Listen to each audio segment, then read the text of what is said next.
আল্লাহ যখন যা করে বান্দার ভালোর জন্য করে। হয়তো প্রথমের দিকে আমরা সেটা বুঝতে পারি না, কিন্তু সময়ের পরিক্রমায় যখন বাস্তবতা নিয়ে সামনে আসে, দিন শেষে আমরা বলতে বাধ্য হই আসলেই ওই দিন ওই ঘটনাটা হওয়াতে ভালোই হয়েছে।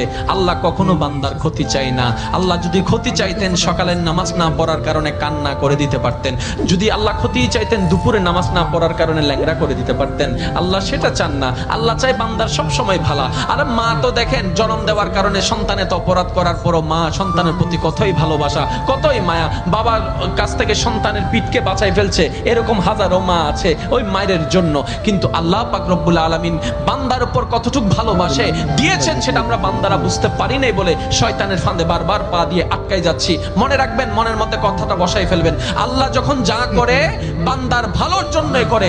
একদিন না একদিন সেই ভালোটা আপনার বিবেকে এবং মনে প্রমাণ হয়ে সামনে চলে আসবে। আমি বুঝাতে চাচ্ছি আমাদের সাথে সবচেয়ে কানেকশন কার বেশি ভালো থাকতে হবে, বান্দা হিসেবে আল্লাহর, উম্মত হিসেবে নবী রাহমাতুল লিল আলামিনের। এখানের ভিতর যে কেউ চাইলে জীবন সাজাই ফেলতে পারবে।